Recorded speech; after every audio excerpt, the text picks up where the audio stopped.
Hello, and welcome to The Blank Potato, where the lines between reality and terror are blurred. This is a place where the darkness consumes all and the unknown whispers secrets in your ear. But don't be afraid, for you are safe here with me. I will guide you through these tales of horror and terror and help you find solace in the shadows. So close your eyes, take a deep breath, and let yourself be transported to a world where anything is possible and nothing is certain. Sleep well, my friends. The title of this next story is Help Me. Hello, I'm in need of help. I'm currently hiding in my closet, unsure of what to do now. I'm not leaving this spot, not with that psychopath in my house. Luckily, I found my laptop with just enough power to type this out. It was about 3 months ago when me and my now ex-boyfriend, Ian, split apart. I just couldn't handle his weird behavior anymore. He was crazy, possessive, and got angry very easily. The relationship didn't begin like this. He was different when we first met. He was nicer and calm, or so he appeared to be. I didn't know what was wrong with him. All I could do at the moment was end the relationship and beg him to get help. I wanted to forget about Ian and just see him as someone in need of mental help. I wanted to be done with the whole relationship. Little did we know he was much more terrifying than I first thought. This downward spiral began when I was in my bedroom watching TV at the late hours like I usually do, my cat, Butterscotch, sleeping in the corner of my room. The entire breakup between me and Ian in the very back of my mind. Then, out of nowhere, I received a text message from an unknown number. "Hello, darling," the text read. Slightly confused by this, I ignored the text and didn't respond. I thought it was probably a scam number, trying to convince me to give them all my bank information. Then I got another text. "Why the fuck are you not answering me?" I read the text, more confused than ever. Still, I didn't respond.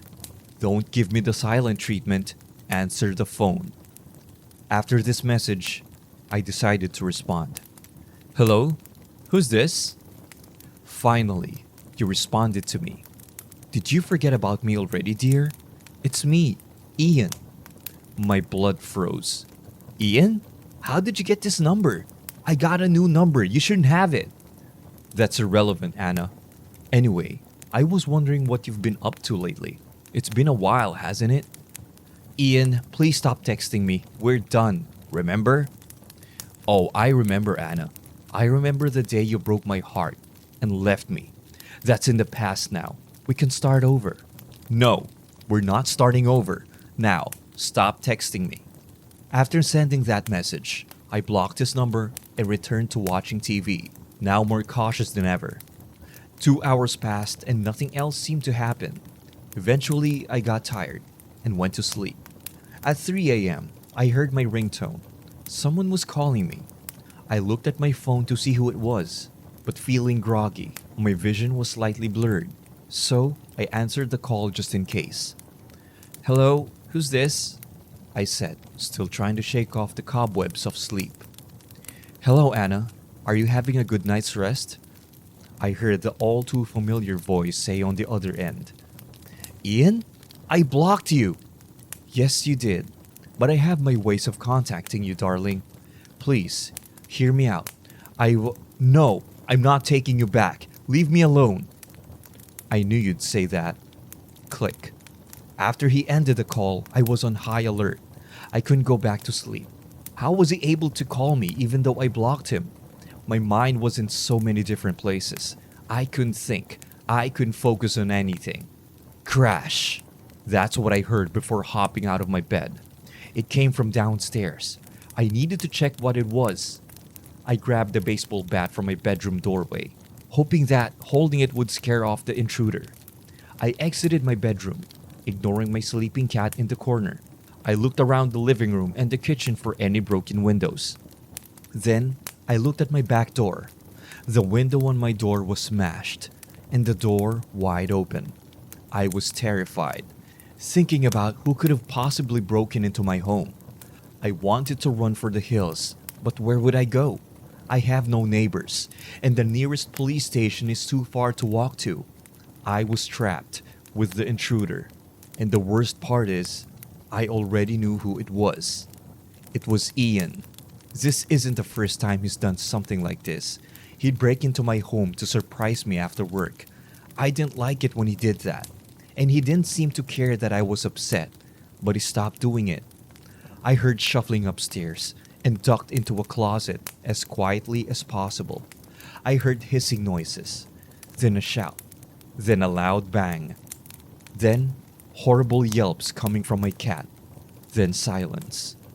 My cat was dead, and that psychopath was still roaming my home. I heard Ian opening every door in the house and looking everywhere for me. "Anna, are you there?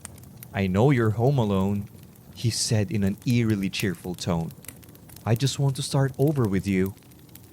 I peeked from the closet to see Ian searching the living room. He was holding a large kitchen knife in his right hand. I scrambled to grab my phone to call the cops, but I couldn't find it anywhere. I saw it in the living room, right where Ian was. I don't know what to do anymore.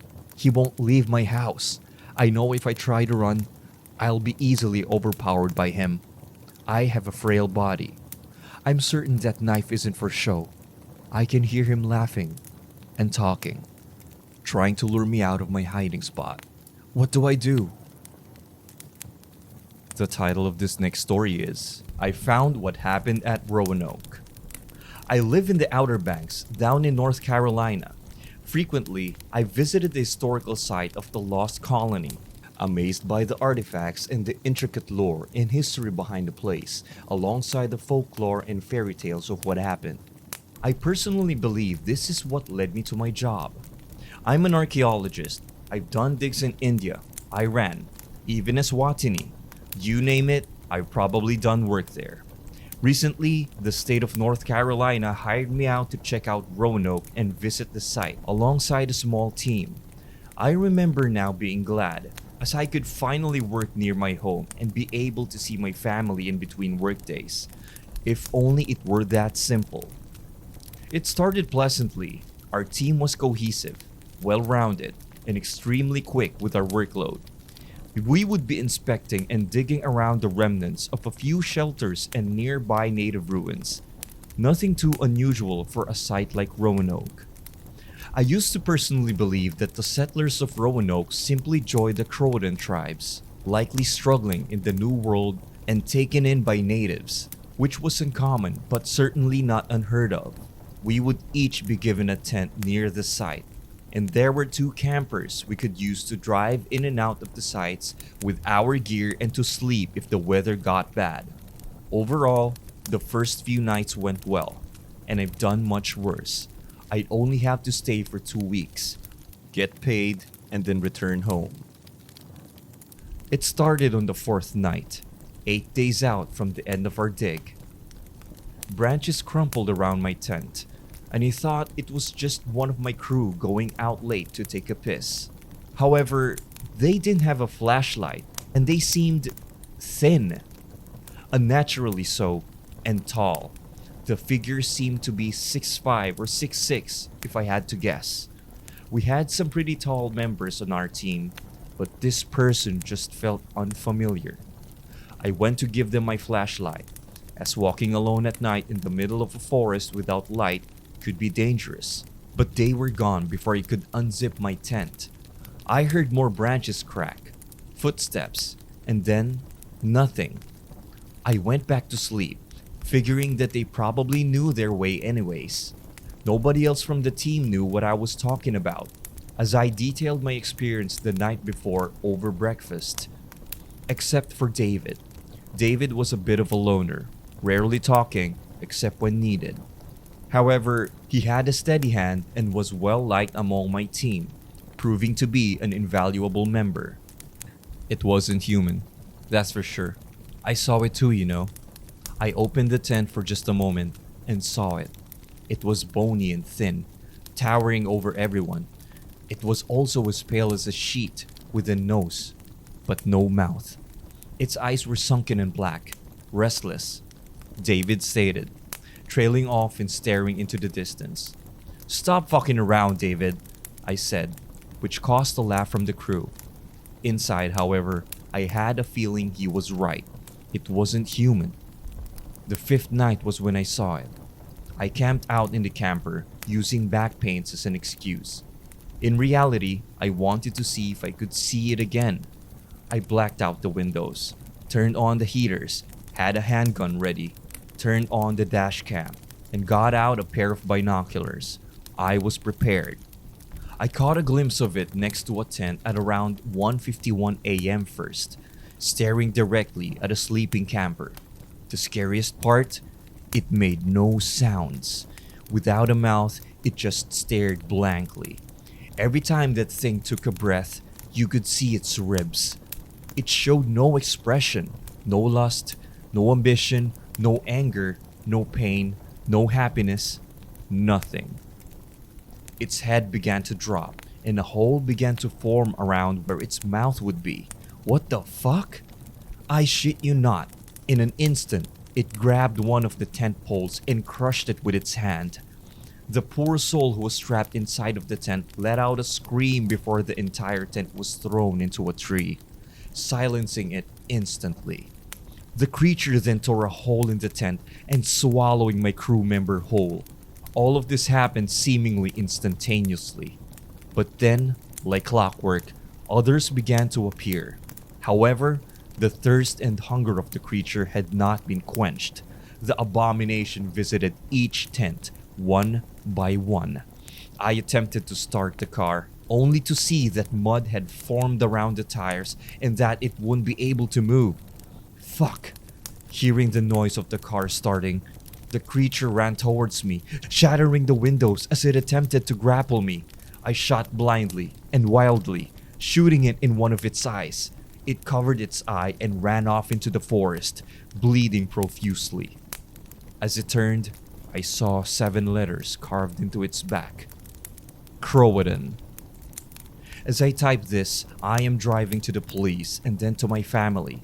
David and another, a heavy drinker who rarely actually showed up to the digs, managed to stay safe and hid. As the drunk stayed in the camper near an unhealthy amount of beer cans and a mini fridge, and David had hid after seeing the beast the night before, refusing to sleep, and then sneaking off to where I was staking the area out when he first saw it again.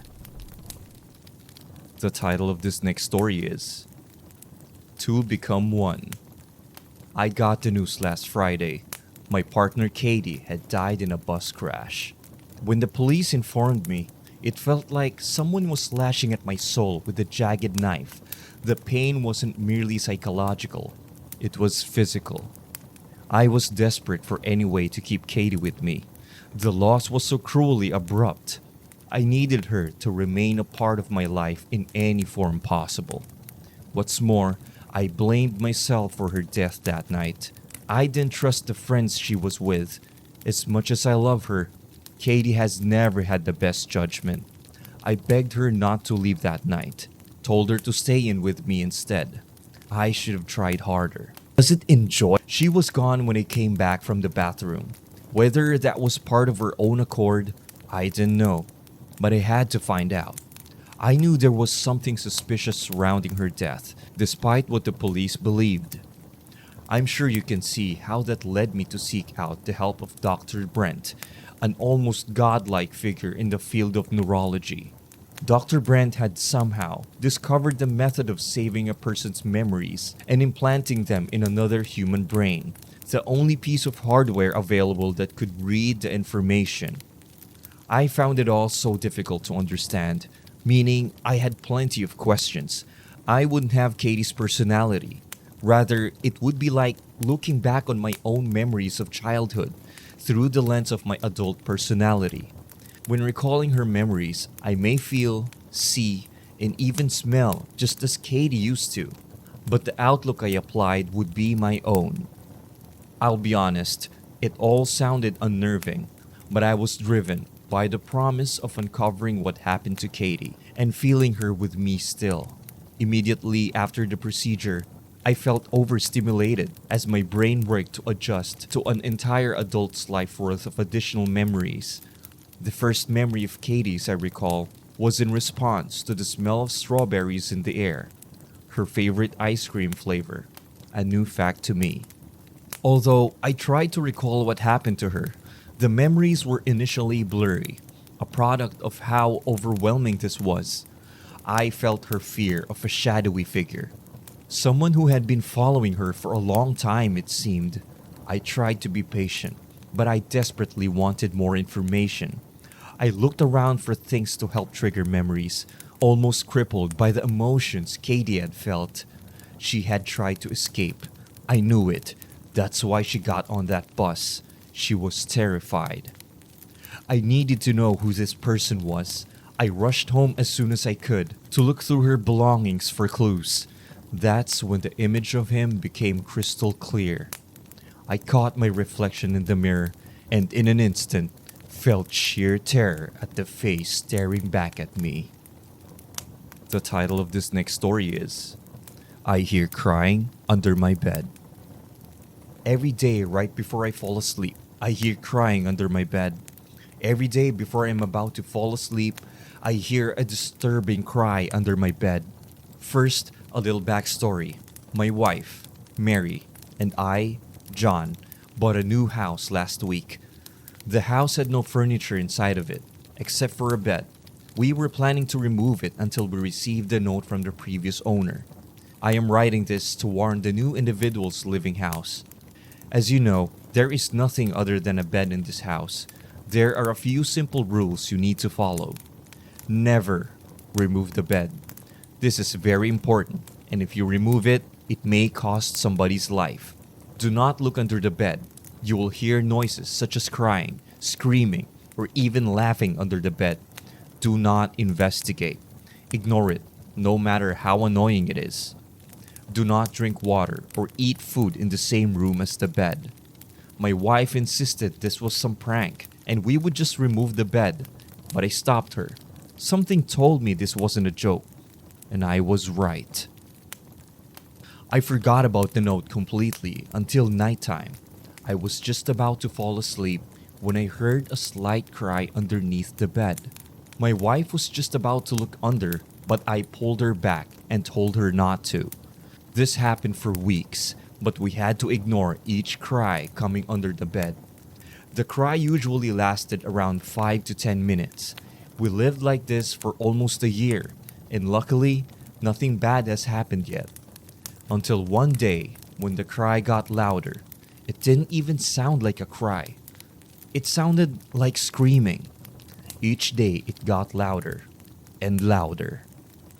Then my wife got fed up. While I was at work, she threw the bed away. I came home and saw no bed in our room. "What the hell did you do? Where is the bed?" I yelled. Mary responded calmly. "I threw the bed away. Nothing has happened yet." I figured she might have been right. After all, nothing bad had happened yet and almost 7 hours have passed. So, we decided to go shopping for a new bed. We found one that looked nice and planned to buy it the next day. Tonight we were going to sleep on the couch. But when we came home, we were shocked.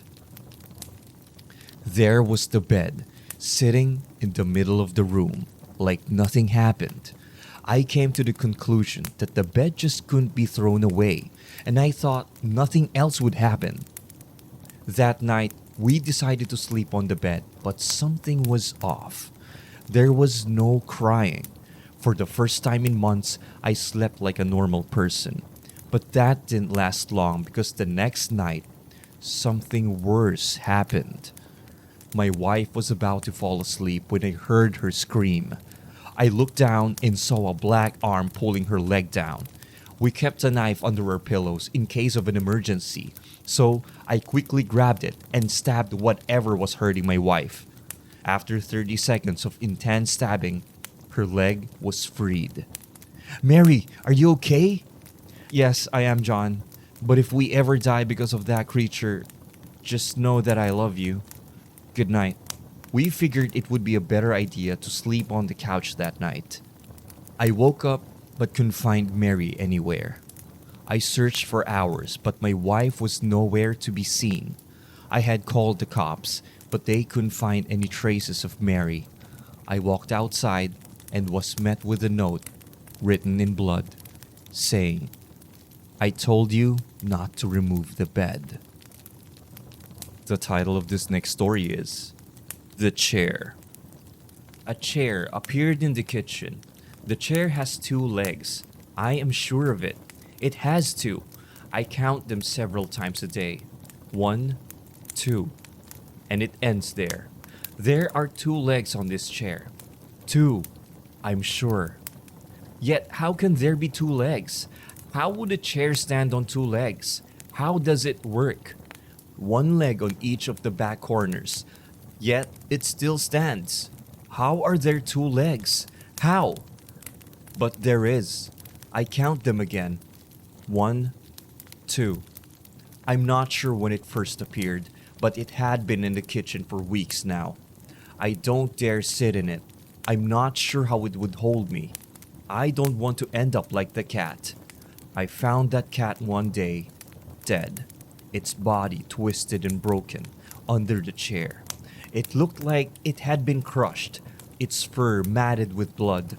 I wanted to move the chair to see if there was anything I could do, but I do not want to touch that thing.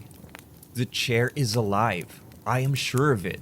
I sound crazy. I know I do, but it's waiting for me to sit in it so it can kill me like it killed the cat. But I'm not going to give it the satisfaction.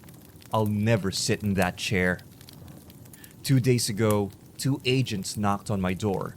They were investigating something, but wouldn't tell me what. They wouldn't even show me their badges. How was I meant to know who they were? I turned them away, but they came in anyways. As soon as they saw the chair, one of them called someone, and the other spoke to me. He told me that they were going to sort everything out and that I shouldn't panic. I could hear the man on the phone, briefly. He mentioned something about dimensions.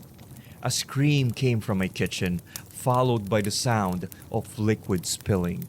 We ran in, and on the floor, under the chair, was a puddle of blood and remnants of human organs.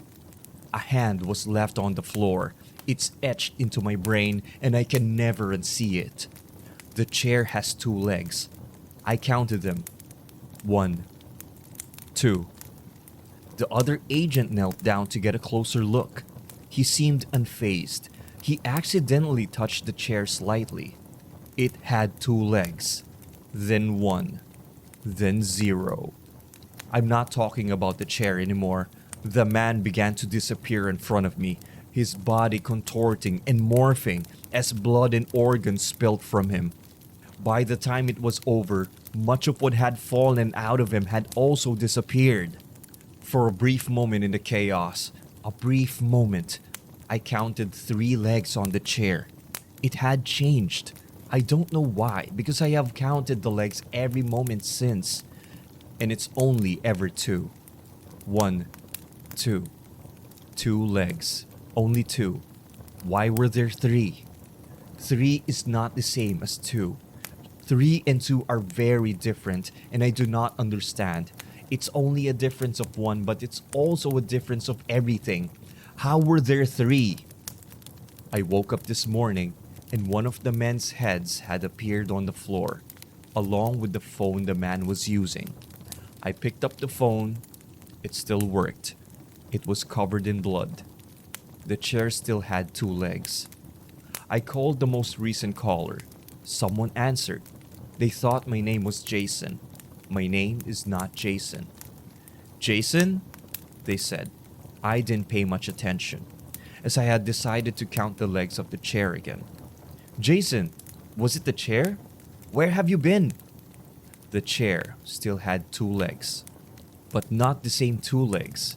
It was both of the back ones, but now it was one at the back and the opposite front leg. Jason, hello. The readings say the chair is still moving through the 4th dimension. We need to find it. Did you find it? My chair has 2 legs, and it's driving me insane. I'm sitting in the chair as I write this. The chair still had 2 legs this morning. I've counted 15 times since my last post. It feels harder to count them each time I do.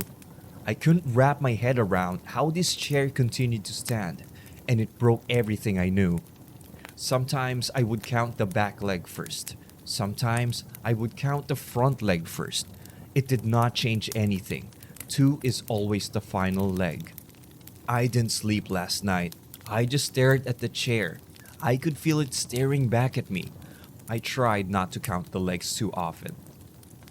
Earlier today, a police officer knocked on my door. I didn't get her name while she was alive. She showed me a picture of Jason and his colleague and asked if I knew anything about their disappearances. I don't know if it was my pale face from living a nightmare or my bloodshot eyes from lack of sleep, but she didn't buy my no. She came in, pushing past me, and she went into the kitchen. I had cleaned up the blood and guts, but it still smells terrible. She took one look at the chair and she looked at me. She could sense something off about the chair too. I knew I would sound crazy if I told her everything, and I'd get blamed for everything that's happened. That's the chair with 2 legs, I spoke calmly, whilst inside I felt anything but. She did not take this as the warning I hoped it would convey, as she immediately pushed the chair to see if it would fall over. She screamed as her hands seemed to shrink, and as this effect worked its way up her arm, like someone squeezing a tube of toothpaste, she reached for her gun, instinctively using the hand that had just disappeared. Somehow, though, it worked. The gun seemingly floated in the air as she held it.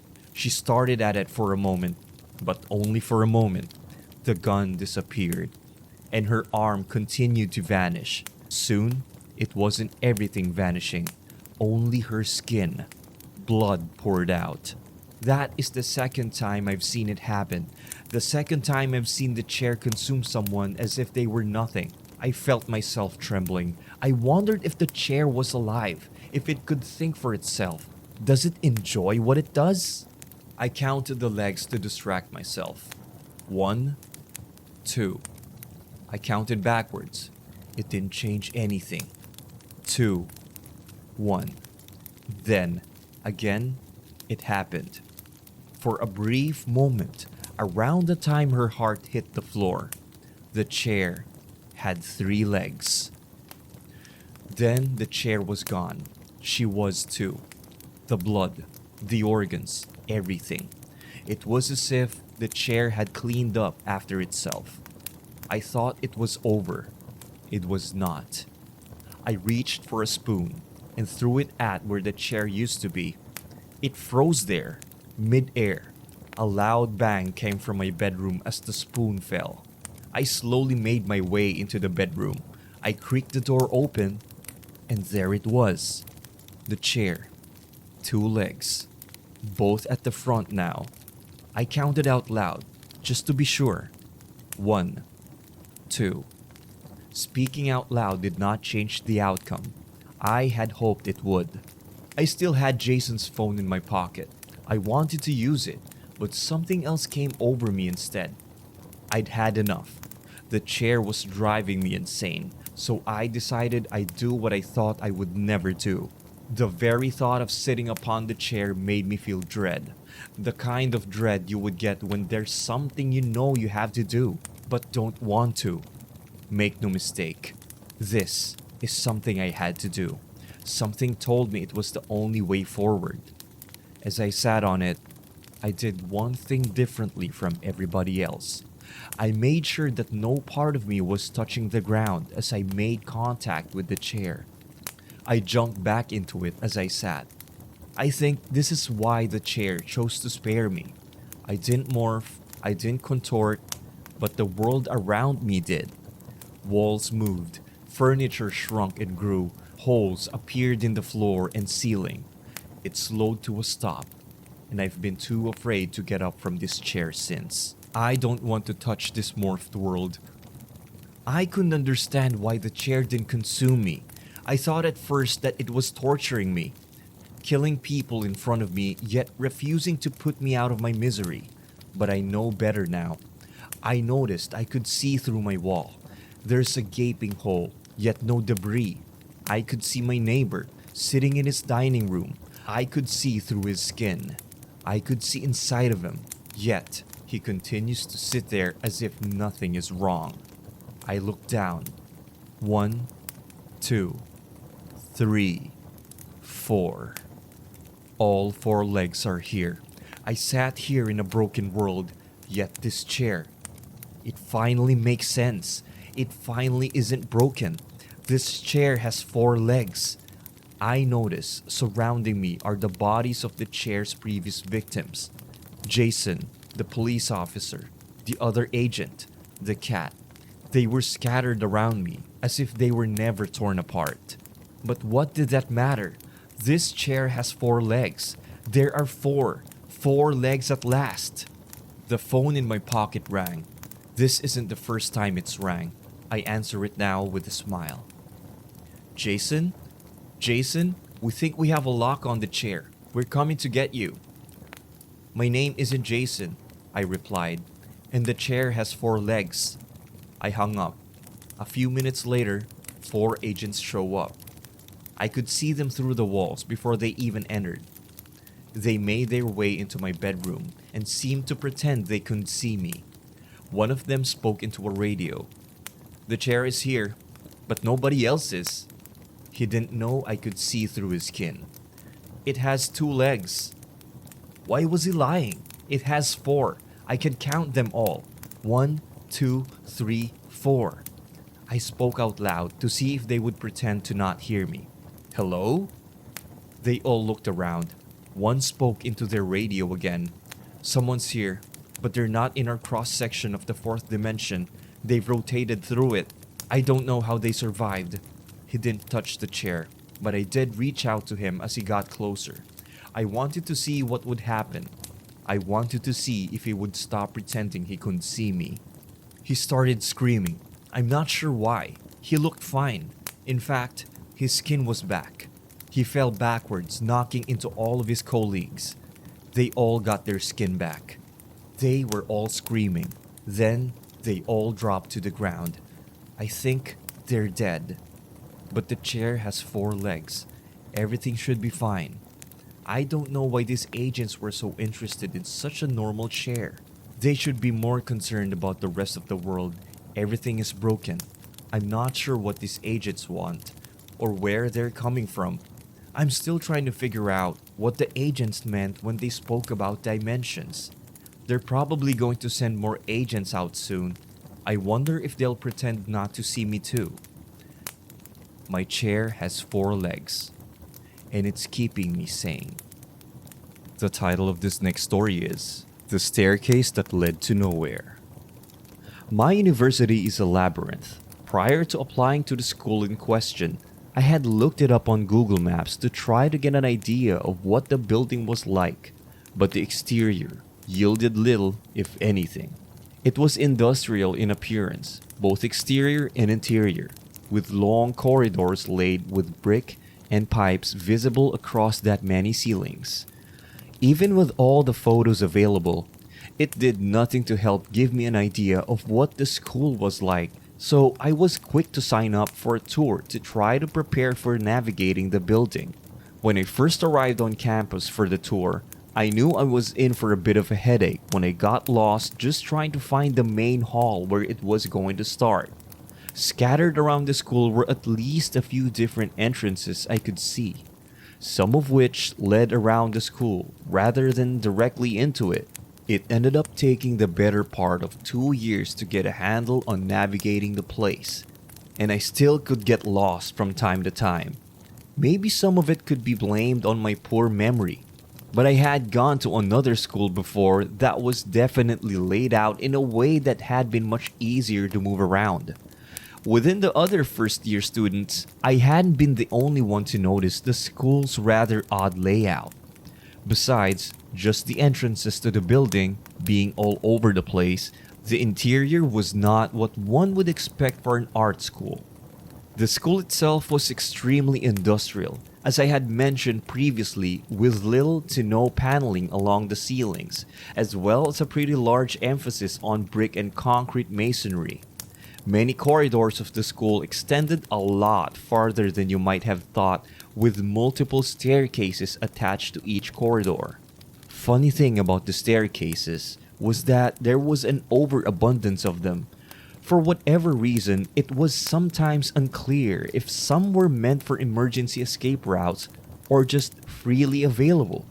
You'd also have quite a few staircases that were tucked away around the corners at the end of the hall, past many other stairs that you could pick from instead. These stairs all typically let you exit out on any of the 5 floors that were really just long wrapping hallways running around the main open area of the school. The overlooks were another odd detail. There were points where you could overlook certain areas, such as locker rooms, the cafeteria, or bits of a lower down corridor. Perhaps it might have been to promote a more open feeling to certain areas, but many of those spots were in very out of the way areas that weren't really used by faculty or students. The cafeteria overlooked being an exception to that. I can't remember who said it first, but the general consensus among the first year students was that the school had been built by a man who originally had only designed prisons, thus the strange layout and electronic lock system in place. I didn't mention it before, but as you navigate the school, you often have to use your student ID card to unlock doors such as to get into the building, or off to staircases scattered around the building. That was probably what made it feel the most like a prison. So many connecting parts were separated by these large steel doors that you had to stop at to open. It made you feel as though you were entering areas you weren't supposed to be in at times, and did not do much for security considering how lax students were with it. None of these things, however, were the strangest thing that the school had to offer. The rumor of the school being built by someone who only built prisons was largely unconfirmed. Those of us that looked into it could never find proof of this, and though it might have been a somewhat confusing layout, the building was definitely old and had been renovated multiple times over at this point. What was the strangest thing was one particular stairwell that ended at a blank wall. I've talked a bit about the staircases at the school, but to better explain them, they are the ones you typically see in high-rise buildings. Tight square spiraling staircases that extended up the length of the building from floors accessible to students to places like the roof which were inaccessible. They were lifeless, almost sterile areas cut off by the security doors, with the one exception of the graffiti staircase, where students were allowed to paint on the walls. This was also a type of spiraling staircase where one could see both all the way up and to the bottom through the center, giving quite a powerful sense of vertigo for anyone brave enough to lean over the railings. The final thing of note was probably just how echoing they were as well. If you stamped your feet just a little too hard or tried to talk at all, it would be so distorted and reverberated that it was almost a bit overwhelming. Considering all of this, and from just how many staircases I had seen throughout the building, hearing that one of these many staircases ended on a blank wall was not much of a surprise. The school was so odd that hearing that barely registered to me beyond the, huh? Yeah, I could see that. There were a few different explanations for this, but the most popular was it was used to lead somewhere, but due to renovations, it no longer did. This being an art school, there were also stories of students leaving mementos at the bottom of the stairwell, as a sort of a mini shrine to really help elevate the weirdness of the place. I can clearly remember that my first few weeks there, I did in earnest try to keep an eye out for the staircase.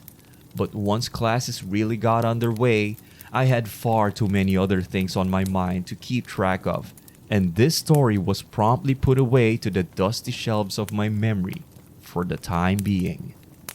Now, even though I had stopped actively thinking about this story, It was also there in the back of my thoughts, typically whenever I was going down a staircase in the school.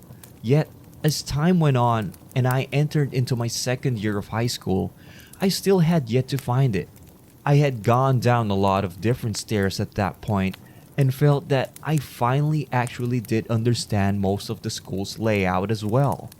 Still, with all that, no mysterious stairwells that ended in a flat wall. I think I had just finally gotten to a point where I was dismissing it as just rumor generated by the mind of bored art students. When it came up during one of my talks with a small group of classmates, one of the girls had, in fact, seen it. I didn't know this girl very well, only as much as that single semester of class, but I did get the feeling she wasn't one to just make up stories for the hell of it. She said she had been going down a set of stairs when she came across this mythical end, a blank wall being where you typically see the door. In her words, it definitely was very creepy, and she was very confused at first until she realized where she had ended up. When I asked her if she remembered where it was, she said she actually didn't, besides saying it might have been on the fourth or third floor somewhere. The idea of the empty stairwell was thus thrust back into the forefront of my mind, and I decided that while I was at school, I would try to find it, if only to satisfy my own curiosity about it. I went through every floor, and from every floor, every staircase I could reasonably find. The few spots of the school I was unfamiliar with, I became quite accustomed to, as I formed a better mental map of the place. With every staircase I came across, though, I was no closer to find that ever evasive blank one. Until today. It had turned into a late day of studying at school after I got roped into a group study session with some friends after class. I ended up being the last to leave as I had wanted to finish off the project I was working on. And before I knew it, it was already nearly 11 p.m. With barely any other students in sight at that point, I put away my things into my backpack and headed towards the nearest staircase, without really a thought about whether I had been down it or not. I was tired and hungry, so I never really paid attention to that fact. As I headed down the stairs, I put my hands deeper into my pockets with a shiver, already lost in thought, trying to plan out what I'd been working on tomorrow and how much other homework there was left to do. It was only when I got to the bottom where my exit would normally be that I brought my eyes up to the blank wall in front of me. Whatever the train of thought I had at the time flew straight off the rails and into the mental ravine when I realized where I was. Gently, I pressed my hands up against the wall, eyes trying to catch any sign of where a doorway might once have been. It was just like they had said, a blank wall that bore no features to suggest there had ever been anything here. Or was there? As my eyes ran along the surface of the wall, I thought I could just barely make out the faint lines of something. Perhaps those stories were right after all. Satisfied that I had finally discovered what so many had talked about, I made a mental note to write where the staircase was attached to on what end of the school, and turned around to start up the stairs again. As I brought out my phone, I was surprised at just how numb my fingers were. In fact, now that I realized this, I also noticed that my breath was almost visible there in the stairwell. It was winter at the time, but it was still rather odd to see temperatures drop that much in the school.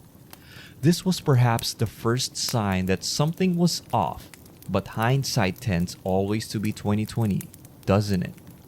I've never been one to believe in the supernatural either, so I chalked this up to not much more than faulty ventilation. As I got to the next landing, up that did have a door. I swiped my student ID across the electronic lock, and nothing happened. Looking down at the thing, I noticed for the first time that the LED usually lit up on it was unlit. Yet, when I looked through the small window on the door to the hallway beyond, I could see the overhead lights were still on, though no one was in sight. Great, I thought. I just had to be at the school this late when the security system was acting up. A quick pull on the door revealed that it was still very much locked, and with an annoyed huff, I began to work my way up the stairs to see if any of the other doors were still working. It was at door number 7 that I realized, finally, that something was wrong. The school only had 5 floors, 6 if you counted the roof. It was at that point I stopped and leaned over the railing to look up. For as far as I could see, there were stairs. Stairs winding up and up and up, all the way into a black fog above. I blinked a few times as I took this in and tried to rationalize it. Had I been drugged? Was I asleep? Or both? Things felt far too real for it to be a dream, but at the same time, they were making about as much sense as one. Still pondering this thought, I looked down the stairwell towards the bottom, just to see if there were still the same amount of floors I had covered. There was as far as I could see, with the one exception that the floor on the bottom had been shrouded in darkness. The only thing visible was the steps descending into it and the faint edges of the room. The bulb once lit on that landing, now dead. Seeing that darkness below sent another chill through me, and after slapping myself a couple of times across the face, I started to realize that I probably wasn't going to be waking up anytime soon if it was a dream. So, my choices seemed to be to wait where I was until something changed, go back down to what I knew to be a dead end, or go up the seemingly endless stairs. I had already brought out my phone again to see if I could try to call someone, but to little surprise, it seemed to have stopped working. It didn't take long for me to decide. Staying in one place felt like a waste of time, and I had no interest in sitting in the dark at the bottom, so instead, I started to ascend the stairs. Each time I rounded up to a new landing, I was met with similar sight.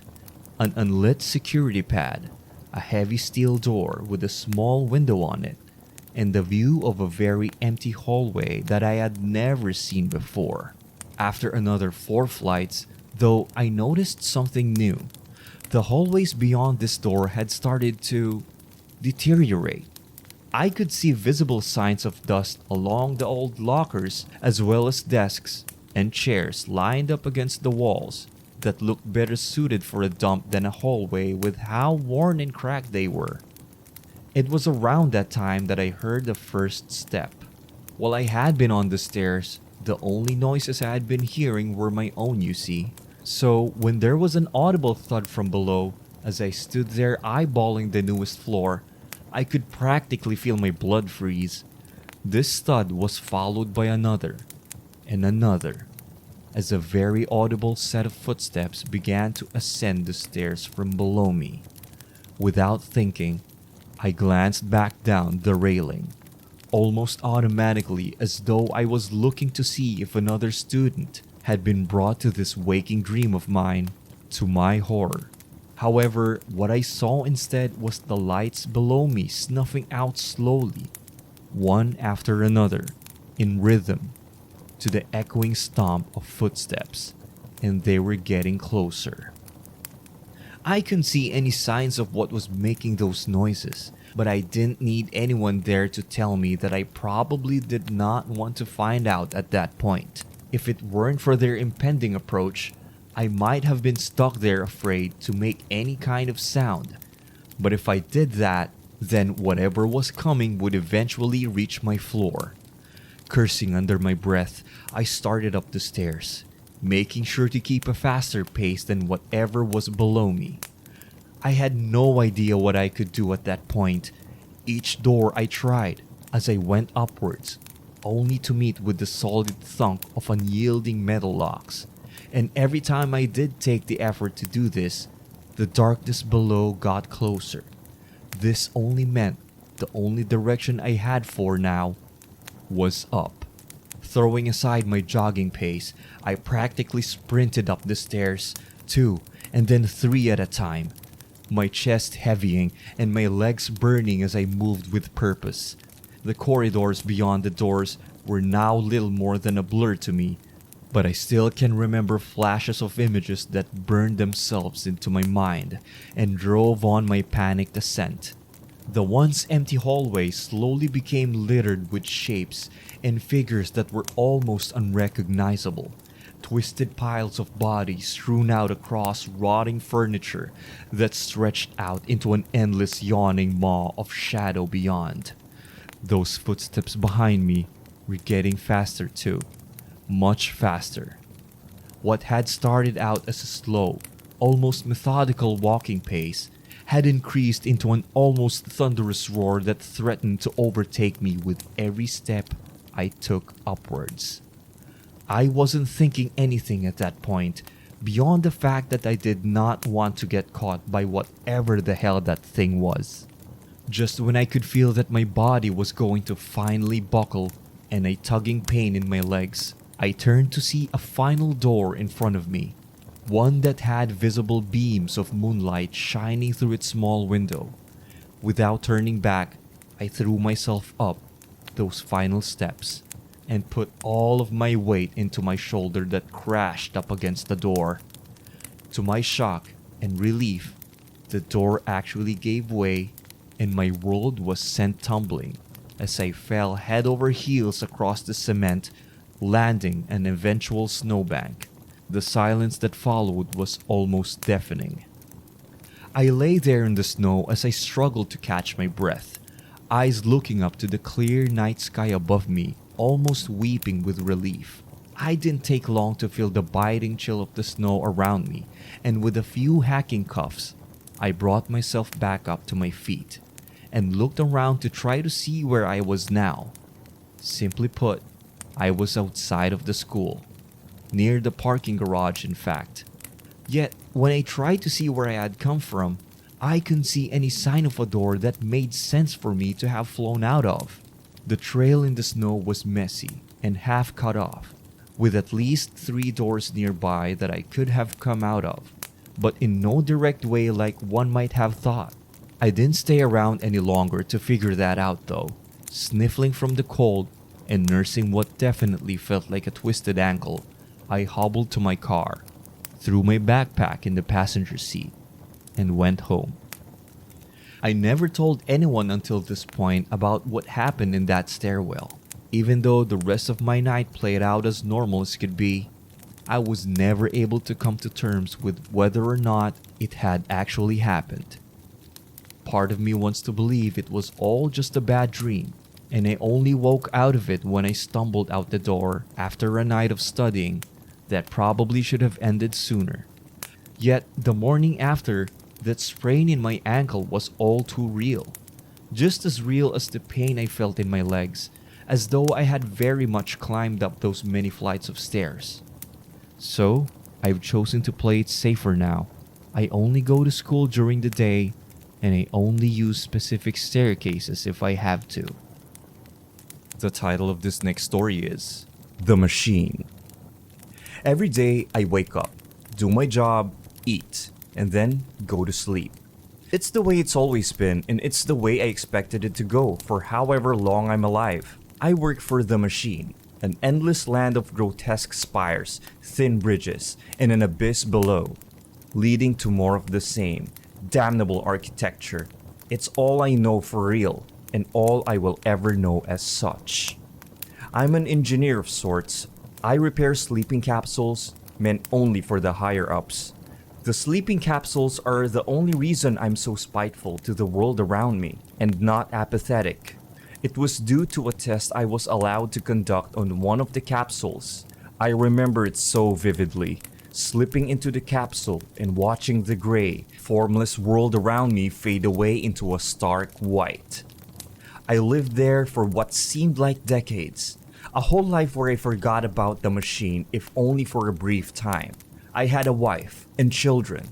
I died in their arms, but I just awoke into my normal world with something foreign alongside me. Something to remind me of the world before, Tears flooded my vision as all the emotions hit me. A burst of raw, unbridled anguish, anger, and joy.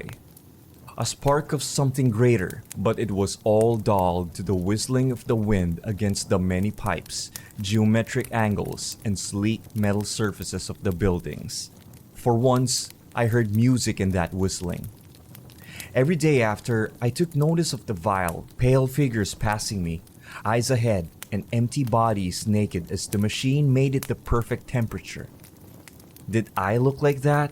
Once, I remember seeing a worker fall off a bridge across from me, just dropped right down, and yet still maintained that apathetic, emotionless look on its face. Not even so much as a sound from its mouth. The others just shuffled past as if nothing happened. That was the day I decided I wanted to escape. Somehow, I wanted to get away from the machine. But for all I know, it had no end. How would I get out? Do I really want out? All these questions, yet no answers. The old me would have no desire for answers. But now, I needed them, more than anything. So, I went searching. I left my post one day. It felt wrong, like I was going to be punished. But for as long as I remember, I have never seen any living thing besides the husks wandering. The same as I not long ago. What kept us working for the machine? Just another question to add to my list. I wandered for a long time. I can't say exactly how long, but nothing changed. I felt so alone, even with the floods of workers passing in the opposite direction of me. Finally, I took notice of the horizon. The brown-gray, foggy horizon. On it, I saw the normal spires and bridges. But one thing stood out. A spire, bigger than the others, with a bulb on top. A good enough place to start my search for answers. And thus, I began the long trek to the tower. I walked past many workers on my way there. Some tall, some short, different skin tones, different bodies, all skinny. Eventually, I became too tired to continue walking. But where would I sleep? My small metal box is all I knew as a home. I decided to sleep in a little hideaway in one of the spires, a little place where the pipes gave way to a damp, warm, oily spot on the floor.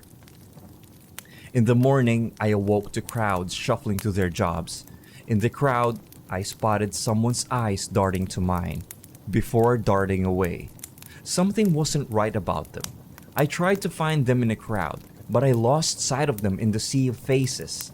They were like me. They knew what the world before was like, just as I. My journey was too important to delay though. I let it go. After a series of similar events and more bizarre ones I don't wish to reveal, I finally found my way to the tower. A large, rusty metal door loomed ominously in my path. Everyone walked around it, paying no mind. I gripped the large handles, the smell of oil and body odor suddenly coming into focus. I started to pull. With a creak and a rush of musty, mildew, and oil-scented air, the door opened. Nothing but darkness beyond. I stepped inside, the door closing behind me.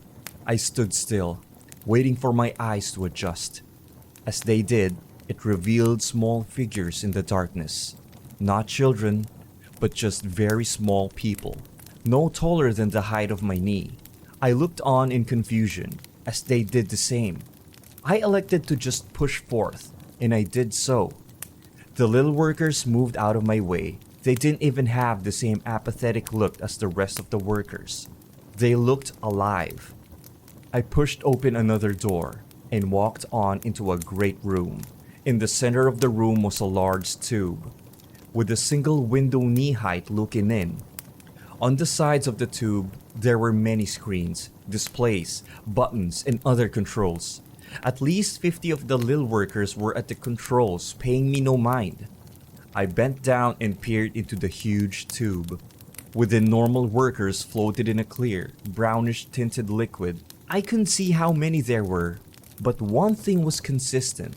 A cable from their stomachs, all leading to a large, circular vessel at the bottom of the tube, looking like an octopus. I didn't see much else before a disgruntled little worker shoved me out of the way to peer into the tube. I looked closer around the room. The walls had catwalks and interior walkways in which the workers did their jobs. Were they in all of the spires, or just this one? Looking off to the left side of the great room, I saw an old mining elevator. I remembered it from my false life. I boarded it and pressed a button with a large up arrow set on a bright yellow control pad. The gates closed as I started to ascend.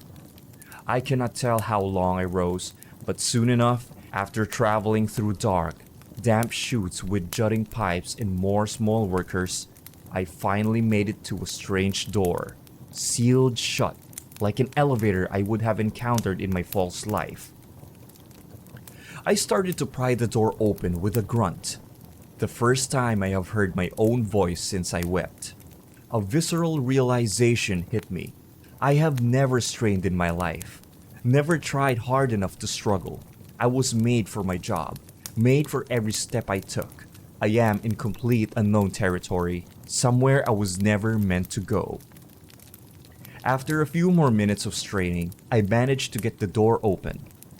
Inside the room was the most beautiful thing I have seen in my waking life.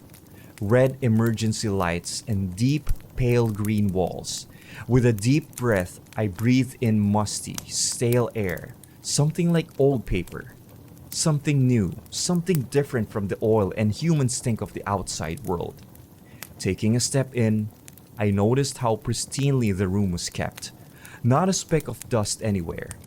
There were rows of chairs and computers lining the walls, with a central walkway leading to a main control panel set. On the wall of the said control panels, there were 2 windows looking out to the machine. Peering out of the windows made me realize that up here is no different than below, where I was before. Everything looked the same. I said to myself in the red glow. Looking at the central terminal, I spotted several directories. Answers, I thought. Sitting down, I pressed a few buttons and made my way to the logs.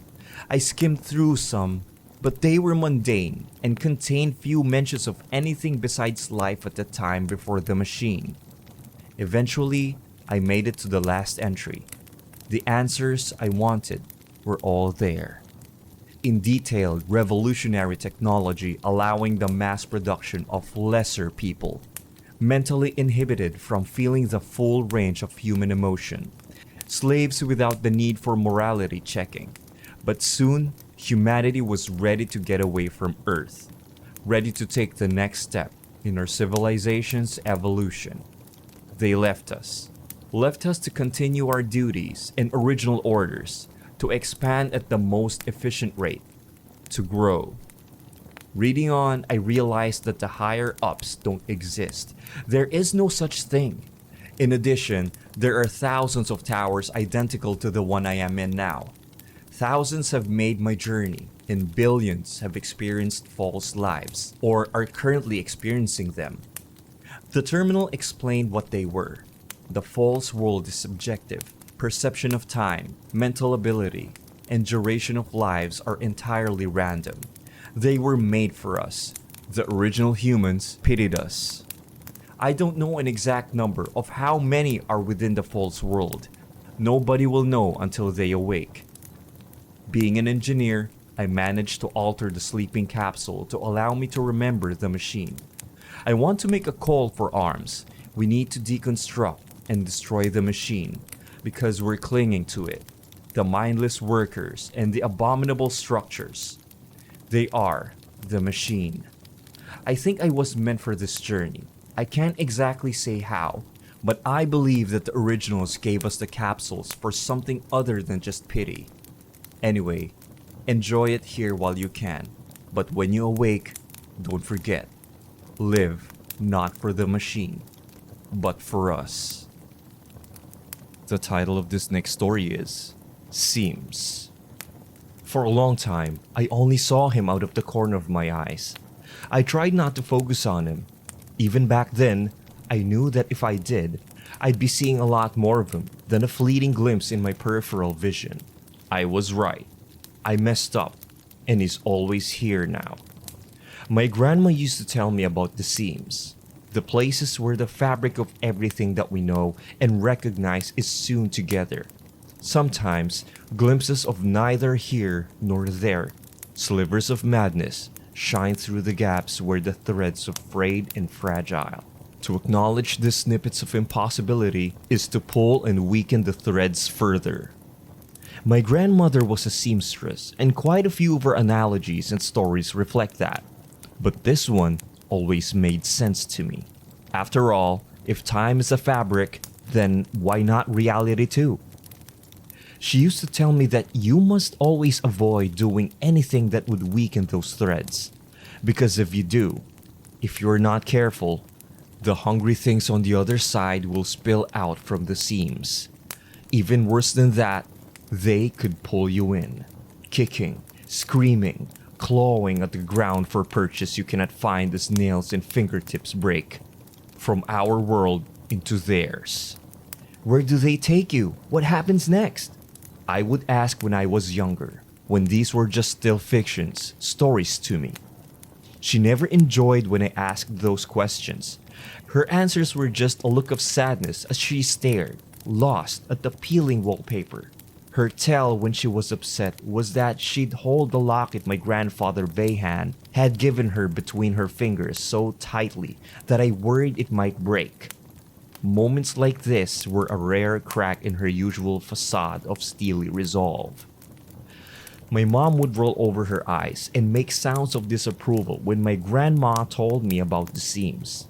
I think it was a mixture of having already heard it 1,000 times before and the excuses my grandfather walking out on the family when she was young.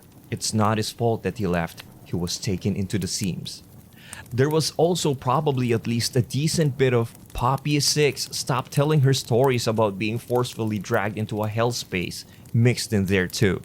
Something I've always found interesting is how many people, when faced with something that clearly should not exist, disregard it, dismiss it as a trick of the light or mind. Maybe this is some innate sort of survival instinct. And then there are people like me that lack that instinct.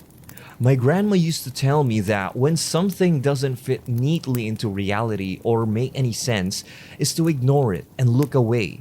Scrutinizing too closely may pull the threads. Pull at them enough, and you're not only opening a door, you're sending out an invitation for something to enter through it. Well, I pulled the threads. I accidentally invited in something from the seams. The first time I saw him was in our house, when I was little. I was leaning in close to the television, as if I'd see my cartoons more clearly if my eyes were only mere inches away from the screen. I remember seeing an odd reflection. It wasn't a part of the show, and didn't seem to be a reflection of anything in our living room. I leaned in even closer, studying it. I, at first, thought it looked almost like white deer. It had 4 long legs that seemed almost too thin to support its weight, and a long sloping face. And then, I noticed the pair of human-like arms and hands. I focused on it, trying to make out the features as they become clearer and clearer. The fingers were mangled looking, the arms bent too many times, the face. As it came into focus, oh God, that face. Looking back now, knowing what I would have been looking at back then, I'm not surprised. I started screaming and crying as the image grew sharper, realer, closer. My mom came running in and calmed me down, distracting me as I babbled about seams and monsters. She and my grandma had a heated discussion that night after dinner. I remember it well. My grandma quietly saying that they almost took me too, and that's why I needed to know what was out there. My mom telling her that she needed to stop filling my head with stories. She needed to accept that my grandfather was gone. Nothing took him someplace else. He left the family of his own volition, for his own very human reasons. It escalated to the point where they switched from English to Armenian, which I knew bits and pieces of, but at that time, not the words they used when they were angry. Years went by without me seeing him. I saw him again when I was 19. I'd saved up and bought my first clunker of a used car, which to the surprise to no one, broke down when I needed it most. I sat late for work, but grateful for the faint cell signal at least, while I wondered about the right turn lane to nowhere that I'd pulled over into.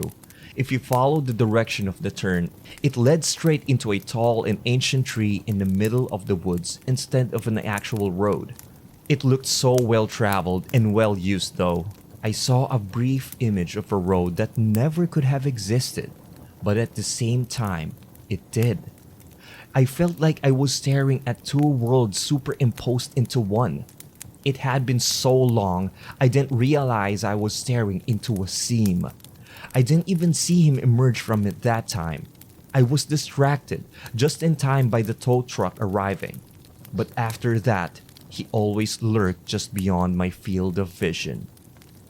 Over the years, I nearly learned to ignore those fleeting glimpses. Not long ago, my husband and I moved into a new neighborhood. We lived in a packed suburb, so we were surprised to see an empty lot in the oldest, original section. We speculated that perhaps the owner had bulldozed the house itself sometime after the neighborhood was built in the early 1970s, but held onto the land and never sold it. I knew something about the place wasn't right, because when I looked for a moment too long, I'd see him more clearly. The long, pale thing from the seams, but unlike when he lurked just outside my field of vision, he seemed more corporeal. Every so often, we'd get someone else's mail, and I tried to be a good neighbor and walked it over to their box. One day not too long ago, I got a yellowed envelope addressed to a neighbor with a weird-looking stamp. I walked to the address list on it, only to find it wasn't there. Based on the numbers of the houses around it, it was addressed to the empty lot. I thought that the USPS had a database of valid addresses, but wondered if since a house did used to be there, it was still considered valid. I was so lost in my random thoughts that when flickers of a mailbox in house began to take shape, I just stared, fully ensnared. The house slowly cycled between the image of new ranch-style home, a frame blackened by fire, and then nothing there at all. In the brief moments I stared, captivated, the burned version began to materialize more solidly. The door, already damaged and nearly off its hinges, began to open. Mangled and milk-white fingers gripped the outer door frame as he pulled himself through. For the first time, I stared at him full on. Those impossibly thin legs, the form somehow made more terrifying by arms and hands bent in a way they never should be. That long, distended face that was a mix of something human and something else indescribable. It was like a bloody accident that you never wanted to see, but now that you had, you couldn't look away from it. From that moment onward, he has always been solid, and most of the time, he's directly within my line of sight. No one else seems to be able to see him. My husband believes me, says it feels like something is in the room with us when he's there. I hadn't wanted to come home at first once he started following me, but my husband convinced me to. People around me avoid the place he occupies while simultaneously seeming unaware anything is there at all. I became more withdrawn for the first few weeks, still afraid he'd harm my family and try to drag one of them back to the place he called home. He was my shadow. He hadn't tried to do anything. He simply followed me most places, with the exceptions being a nearly human-like respect for my privacy. It's almost funny how eventually you can become accustomed to almost anything. I still cautiously avoided family and friends, but soon stopped taking notice of him. His presence was just a constant in my life. He was with me, my new companion, as I was walking on a trail one evening by myself. He flitted through the trees ahead of me, looking much like the white deer I thought he was when I first saw him. reflected in that grainy screen of the television all those years ago. I was confidently going what I thought to be the right way until I ended up totally lost. Thanks to my poor sense of direction, I was out far later than intended. But at least I had finally found a paved trail that wound through the trees, which felt infinitely safer than the dirt paths I had been on before that were now bathed in darkness. I heard rustling in the woods. It sounded small, like maybe a rabbit, but I wasn't chancing it. I wondered if he had been simply waiting for the right time or place to drag me away. I sped up ahead, as the path snaked into the shadows. Something was odd about the trees. It was as if they were bathed in a strange light. But in my singular focus of leaving, I assumed that it was the yellow lights of the parking lot shining through. I didn't notice at the time that the branches there swayed with the wind coming from a different direction than the trees around them. The rustling behind me grew louder and closer, but I was so relieved that I was almost to the safety of the lights in my car that I allowed myself to believe I'd finally lost him. I allowed myself to forget that no place is truly safe. By the light of the moon, I saw something strange, even worse. I looked too closely. Pale and dirty bare human feet peeked out from the woods ahead. Someone standing so that the rest of them was fully concealed by the shadows of the tree line. I had approached it before I realized what I was doing and stared a second too long.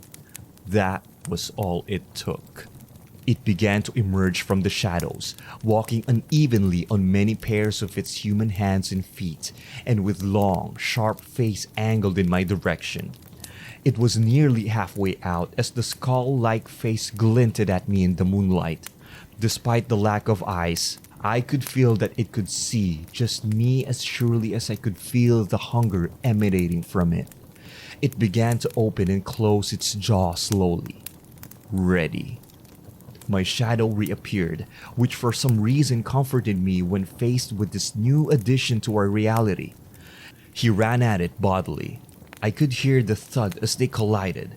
He blocked it from fully coming out of wherever he was on the other side, and allowed me time to distract myself from the impossibility of what I was seeing, and escape.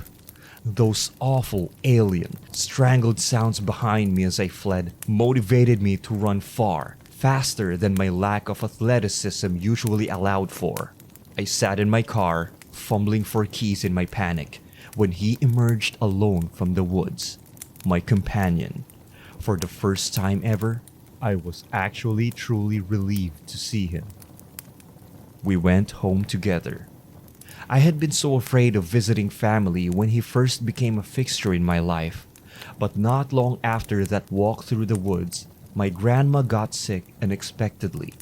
The kind of sick where I had to go see her, or risk our last visit being the last time I ever saw her. When I walked into the hospital room, she lifted her head and smiled at me weakly. As he followed me in, her face changed. "Vehan?" "No, Grandma, it's just me." To my horror, he sidled up next to her and stayed there, placing a humanesque hand on her shoulder. She stared at him for a moment. Her mouth opened slightly in surprise before she placed her hand on his. Nothing on her face betrayed her reaction what she was seeing. Based on my husband's experience, I figured that maybe she could feel him there, but I doubted she could actually see him. "You came back," she whispered.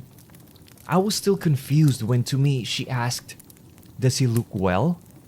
It took my brain a few moments to realize what she was asking me, the implication. I just nodded dumbly in response.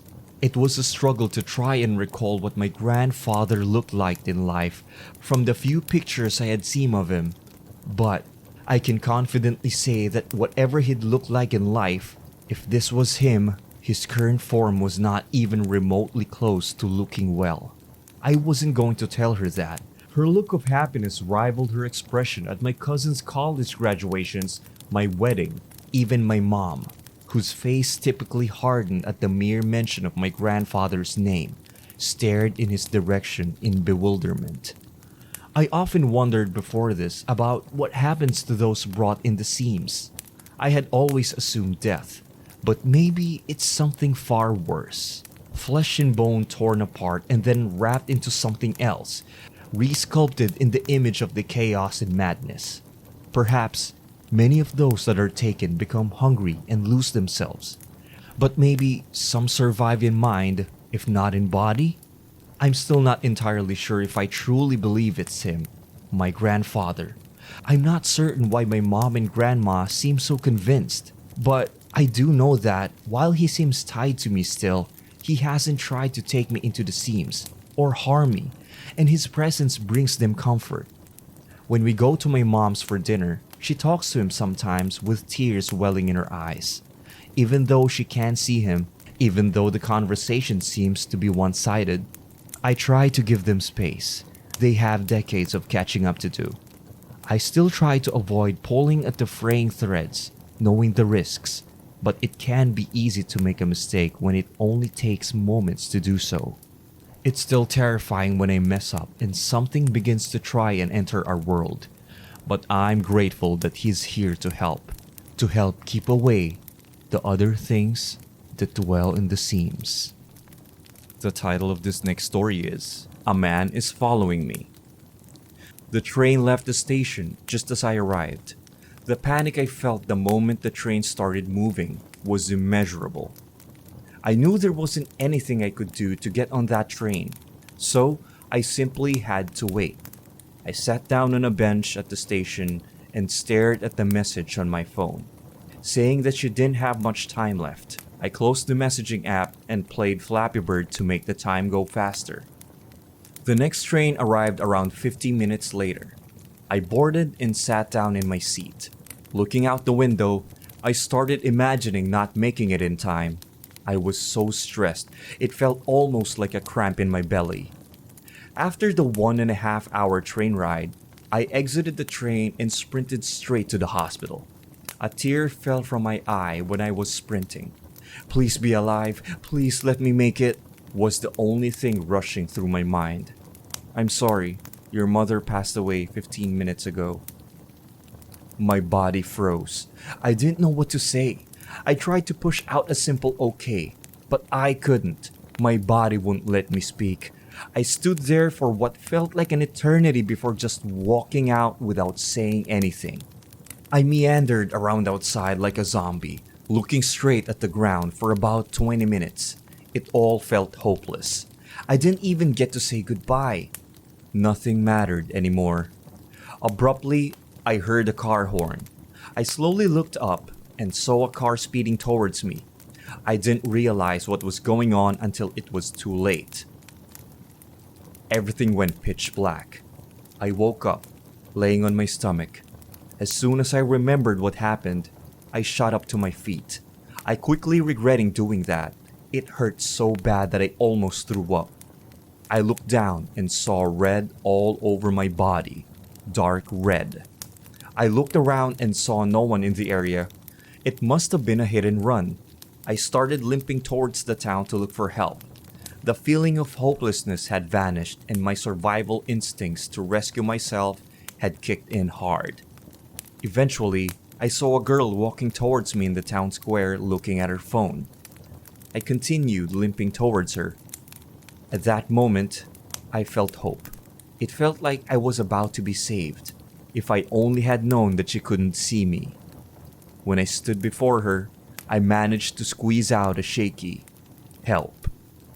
She walked through me, like I was a ghost. A disgusting chill traveled down my spine as I looked back at her, still walking, still looking at her phone. I started walking around the town square like a headless chicken. Hello? Hello? Nothing. No one could see me. I thought I was dead. I hopelessly collapsed on the ground, laying face down on the concrete. I laid there for around 5 minutes, and suddenly, a black van pulled up beside me. A man in a black-on-black suit and a black trilby hat jumped out and lifted me into the van. His face was not visible. It seemed to be covered by some sort of shadow. After the van door closed, everything went black again. I woke up in a hospital where my mom recently died in. I had been out for 2 days. I quickly tried to sit up, but I was halted by the excruciating pain in my side. The doctor said I was extremely lucky to be alive. I had just been taken off critical when I woke up. I was released from the hospital about 3 weeks later. I was walking down the street on my way to the train station. I saw a man walking towards me. I had a deja vu. I recognized him, but I couldn't remember from where. When he walked past me, he looked at me with a creepy smile and said, "You're welcome." in a horrifying tone. It felt like an apple was shoved down my throat when I realized it was that man. The man that threw me in the van. He was wearing the same clothes. I quickly looked behind me and he was gone. I kept on walking, trying to convince myself that I was only imagining it. On the train, his words bounced around in my head. Should I be thankful? Should I be scared? I don't know. When I was walking home, it was getting dark. I kept seeing him in my peripherals, but when I looked there, he was gone. After a couple of more minutes of walking, I started hearing his voice saying the same phrase, "You're welcome." over and over. I was horrified. I looked straight down and ran home. I felt like I was going crazy. Is he following me? Who is he? What is he? When at home, I tried once again to convince myself that I was only imagining him. I never believed in ghosts or anything, so maybe I just hit my head in a car accident and hallucinated?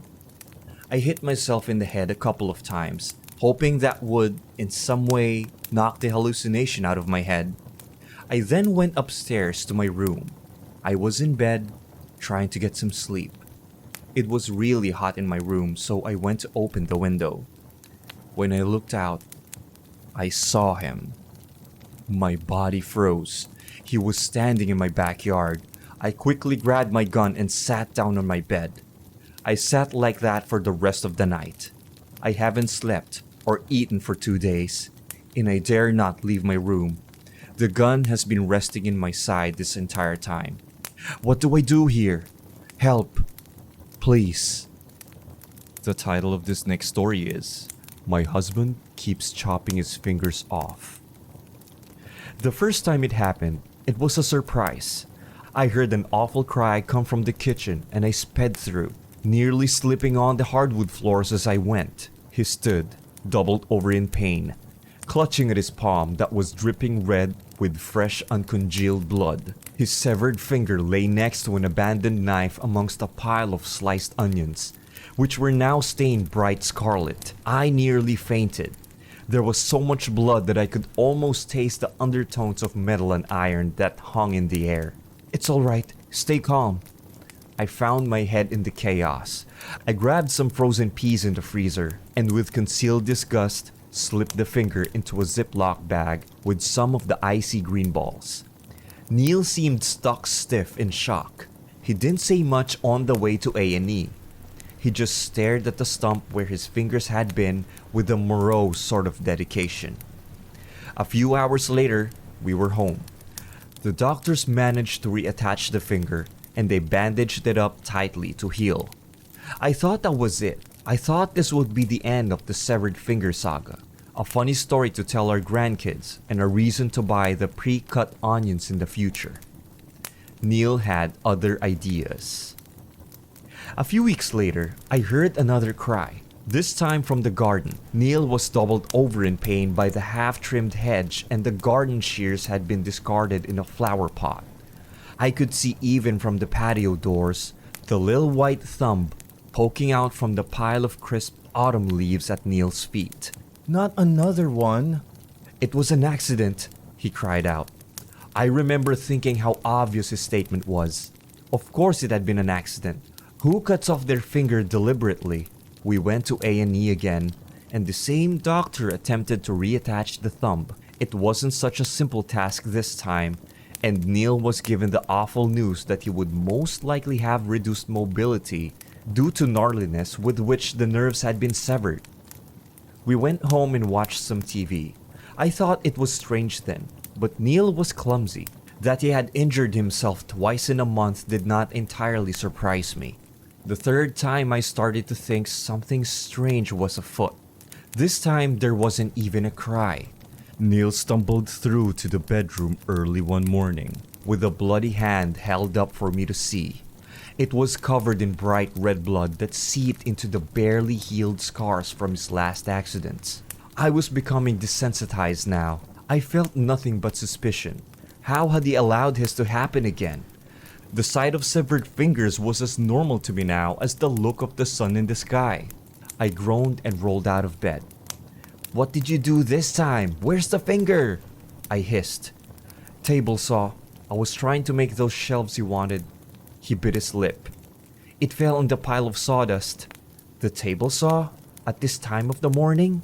I retrieved the pinky finger and washed the sawdust off of it and slipped it into a pack of frozen sweet corn. We were all out of peas as a result of his 2 previous accidents. "Are you doing this on purpose, Neil?" I asked him through gritted teeth in the car. On the way to the hospital, we looked at each other with narrowed eyes. The sleep was still crusted in the corners of my eyes, and I had not even had the time to brush my hair. I should have been in bed, not chaperoning Mr. No Fingers to the hospital for the 3rd time in 2 months. Why would I cut my fingers off on purpose? He snapped back at me. 3 fingers in the space of 2 months. That's more than clumsiness. That's crazy. I gripped the steering wheel so tight, my digits turned white. It was reattached with swiftness, though the doctor seemed as suspicious as me as he scanned over Neil's medical records. 3 fingers on his right hand now bore ghastly scars, all at varying stages of healing. The 4th time I knew he was up to something. I heard him in the kitchen late one night. I snuck out of bed and peeked at him through the half-shut door. He was meal prepping, something he often did. There were piles of broccoli and cauliflower, and the scent of salmon lingered in the air. He was humming to himself to pass the time as he grated something carefully into a glass Pyrex dish. I could see it was red. Red cabbage maybe, or... "Neil," I called, and he jolted upright. The glass fell to the floor and smashed into 1,000 little pieces. And then I saw it. Little strips of flesh and blood. He had grated his finger. "I can explain," he started. "No, you can't. Take yourself to the hospital." I fled the house in a hurry and went to stay with my mums. I committed myself to have nothing to do with him going forward. So, I sent my brother to pick up my stuff. All the good memories of our wedding in Ibiza, our honeymoon in Barbados, and the funny way his mouth would tilt when I'd make a joke. All of it was but a dim undertone to the stench of fresh blood and the image of his bloody, nubby digits. He left me text after text. He called me constantly. When I blocked him on every avenue of communication, he transferred pennies into my bank account with pathetic 20-character messages. "I'm sorry, ... love you ... I'll stop," over and over, until I must have accumulated 20 pounds worth of pennies. I know what you're thinking. Ignore him. Go on with your life. You don't need him. But love is strange. It's like a chain at times. And the positive pregnancy test, well, that's a handcuff. He was different for a while after I returned. Though he was missing a finger from the grating incident, he made no further attempts to sever a digit. We had our baby, a beautiful boy we named Mike, and life was perfect for a small while. Then, it happened again. A cry in the middle of the night. I sped through, not even entertaining that it might have been another finger incident. But it was. And this time, it was a finger from his left hand, not his right, and he claimed that the digit had fallen down the trash compactor. The doctor suggested psychiatric care, and I concurred. But Neil insisted it was an accident, that he had the worst luck. Then, it happened again, and again. And each time the finger would be gone or lost. On one occasion, it had happened while Neil had been at work. His index finger had gotten stuck between the door at the vet's office, and apparently a dog had eaten it after. Another time, he had misplaced it in the freezer. My final straw was when he lost his wedding ring. "It went down the trash chute. What do you want me to do? Go down after it?" he yelled. "I want you to stop cutting off your fingers. Is that too much to ask?" I yelled, so loud I figured all the neighbors in our high-rise building heard. Our baby woke up from his nap and began crying. I wondered if I looked like a volcano, as I felt like I had become one. He had barely any fingers left on his hand now, and only a few on his right. There were hot tears running down my cheeks as I all but collapsed to my knees. I wanted it all to stop. "Why are you doing this, Neil? Please just tell me. Why?" "I'm working on something," he mumbled, finally ending the charade that it was all some giant spate of horrendous luck. "I'm taking Mike, and I'm going." And I did. I found the key to the damned handcuffs, and I hightailed it out of there. My family were great. They helped me on my feet. Unlike last time I left, Neil didn't try to send me any messages. He didn't fight for custody of Mike, and he paid his child support on time. I never looked back. My ex, who kept lopping his fingers off, became just a distant memory. I didn't see Neil at all, not for an entire year. Then I saw it. A strange transfer in my bank account from Neil. £3.33 and a message. I did it. There was another payment a few days after, with the same amount and another message this time. "Come see." I felt an uneasy build in the pit of my stomach, but I ignored it and continued on with my life. I would not be sucked into Neil's absurdity. I would not, but absurdity has a radius effect. Stray too close, even just once, and it latches onto you for dear life. There was a knock on my door one day. I thought it was a parcel, but it wasn't. He was wearing a black sheet. He didn't really look like Neil anymore. All of Neil had been carved out. He had no fingers on either hand. He had only short nubs where digits had once been. He didn't have a nose, just a nub where it had once poked out.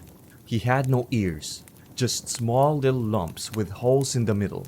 His pallor was pale and sickly, and he was thin, almost as if he had never eaten. When he saw me, he grinned, a wide, inhuman grin that must have hurt his cheeks, and he handed it to me. A bouquet. Except it wasn't a bouquet of roses, nor of pansies of tulips.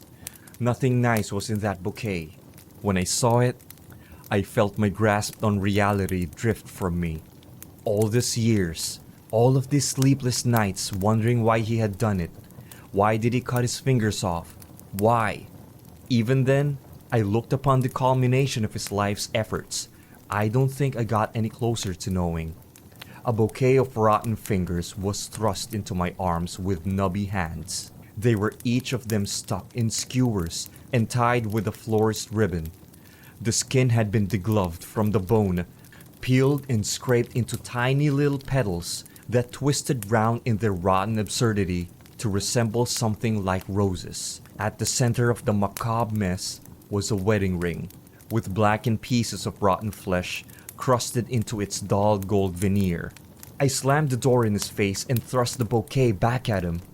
I called the police and they took a report, but no one has been able to find Neil since. I don't think about it then, but the question has plagued me since. Turning those rotten fingers into roses had been delicate work, a careful and precise art, not achievable by a man with no fingers. Who had carved them? Had Neil been alone in his insanity this entire time? Or had there been someone aiding him? I don't know if I'll ever know. My son said his first word the other day. It should have been an exciting moment, but Neil had taken even that from me. Mike gripped the side of his crib with his little perfect fingers and said to me, his face the image of his father, twisted and malformed with delight, "Nub, nub, nub." The title of this next story is Help us. All things want to stay at rest eventually, finding the end point of their ceaseless moving. In science, it's known as entropy, where all things will find their final resting point. The universe you see and think is all tied to this idea of entropy. Recently, I have been studying a new particle. I haven't given it a name yet. However, it showed potential for being the first unmoving object. To help, all things are constantly moving, even at a subatomic level, and delving into string theory, all things are made of vibrating strings. However, this particle wasn't moving at all. It was still and wasn't emitting any heat. I tried warming the subatomic particle up, but all the heat it absorbed died out, and it continued to not move. However, it grew in mass slightly. It was as if I was feeding it and the energy was being destroyed. But that should be impossible via the law of thermodynamics, right? Well, let me explain what we humans find impossible is only impossible until we discover a way. I tried different methods of heating or cooling the particle, but it seemed to be even colder than 0 Kelvin, which also would be impossible. It seemed like magic, but any sufficient technology would appear to be magic. Any sufficiently advanced technology is indistinguishable from magic. Arthur C. Clarke. I'm not writing this to be scientific or to show an amazing discovery. It's the opposite.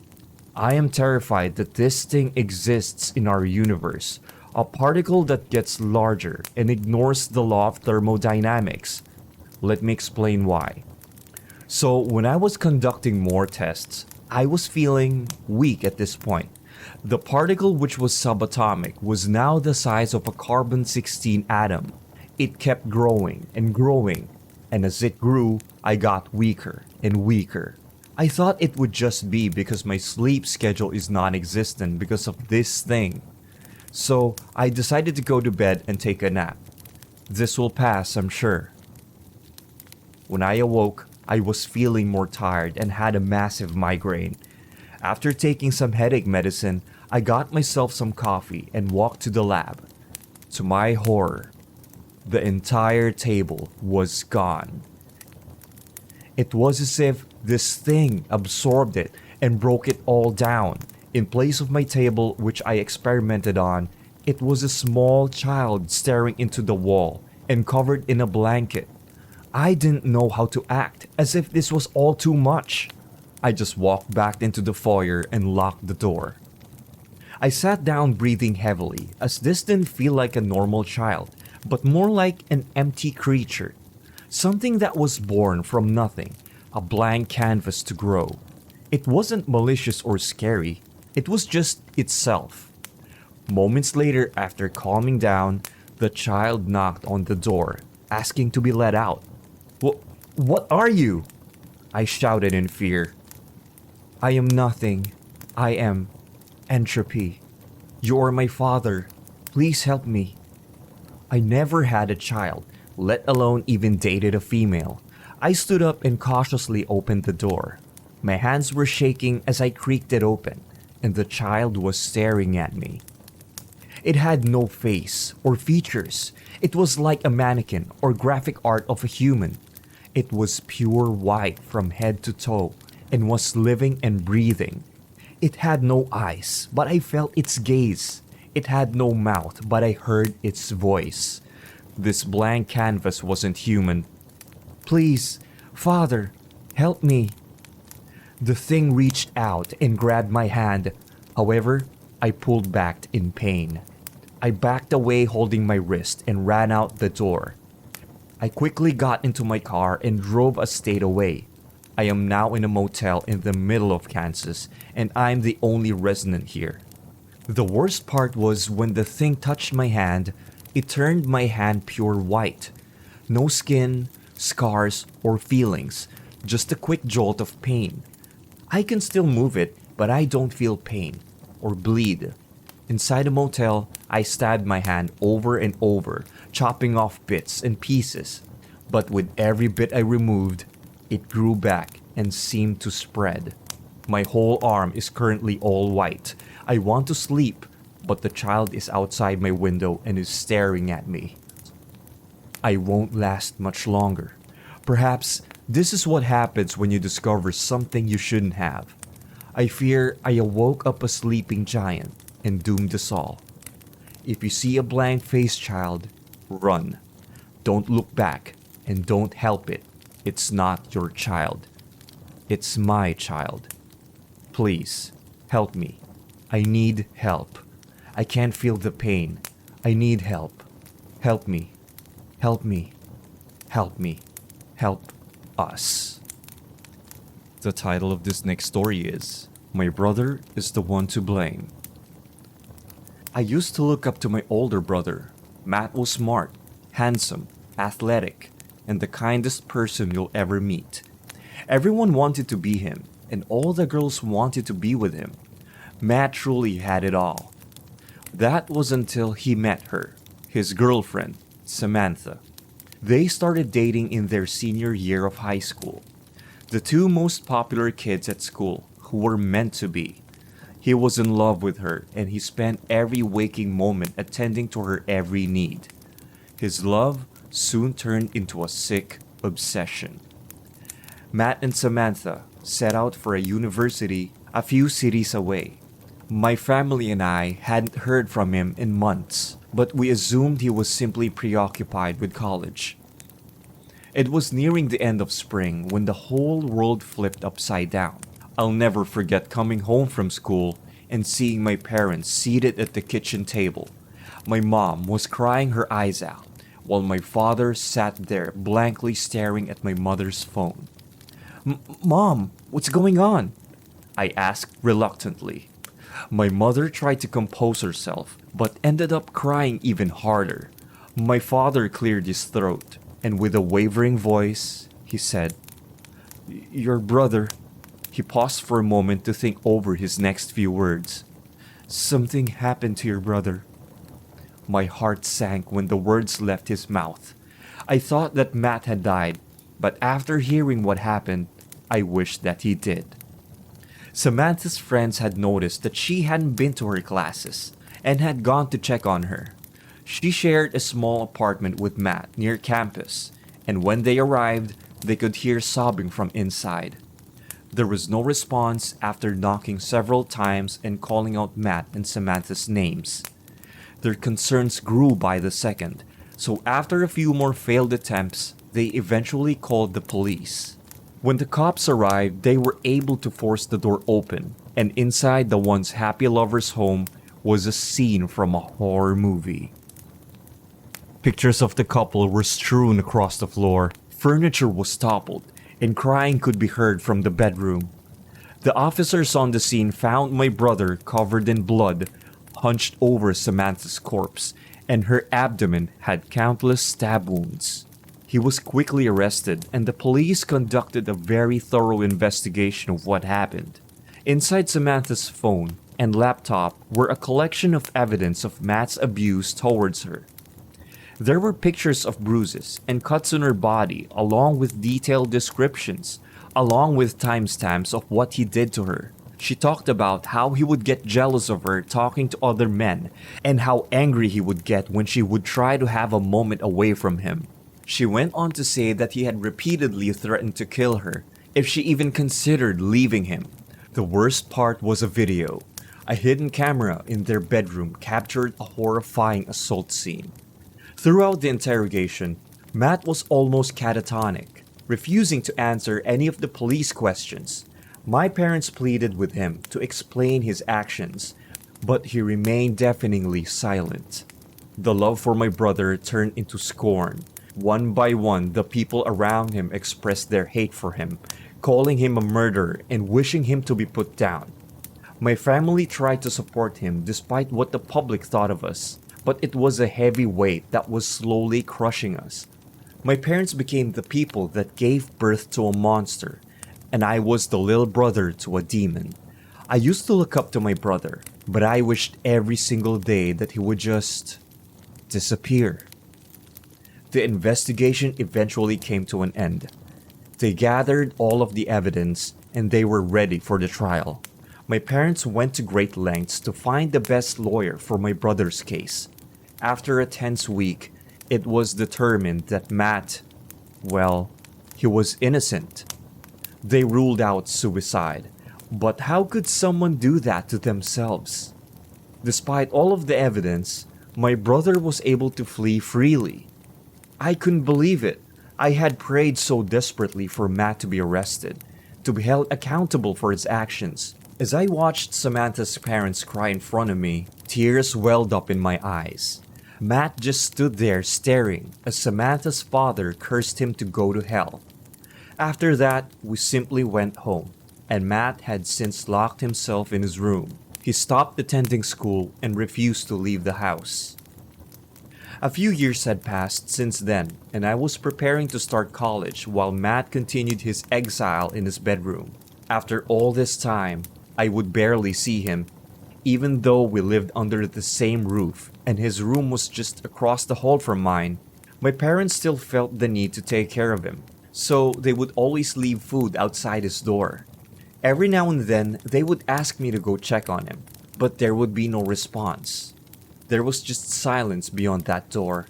I thought that he died, but late at night, I would hear him leave his room to use the restroom and clean up a bit.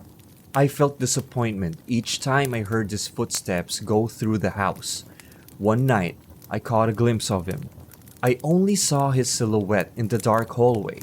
He seemed to have gotten a lot skinnier since the last time I saw him. I recall hearing a low whisper coming from him. I was surprised because it had been so long since I had heard him speak that I had forgotten how he sounded. I should have said something to him at the time, but he ran back into his room. The creaking of the wooden door, followed by the click of the lock, seemed to reverberate throughout the house. Even if it was only for a fraction of a second, seeing my brother reminded me of Samantha and made me sick to my stomach. A couple of days after that encounter, my parents sat me down on the couch to tell me they were going to leave for a few days. Of course, that wasn't an issue, until they asked me to make sure that Matt was being taken care of. Just make sure he eats and, just check in on him, my mother pleaded. I agreed, but I was nervous thinking about being home alone with that man. It was a Friday when my parents left. They were going to be gone until Monday. It was just a few days of being home alone with Matt. That night, I ordered some pizza and quickly devoured a couple of slices before setting a few on a plate to bring up to Matt. On my way, I noticed that his bedroom door was cracked open. I slowly took a few steps closer. It was pitch black inside of his room.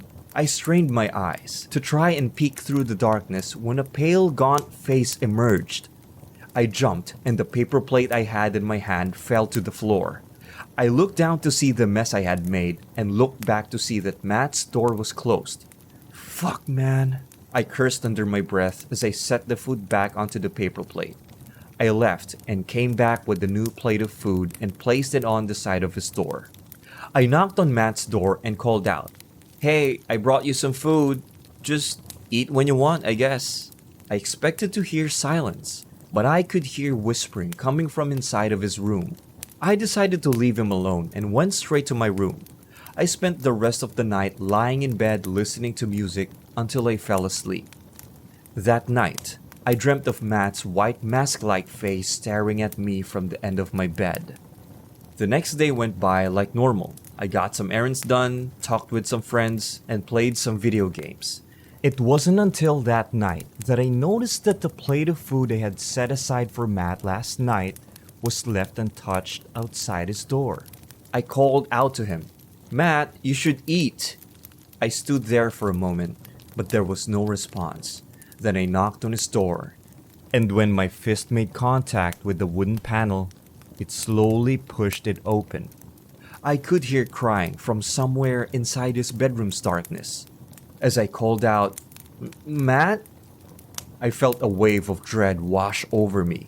I pressed my hand against the cold wall until I found the light switch. Before I could turn on the light, I felt a hand grab my wrist.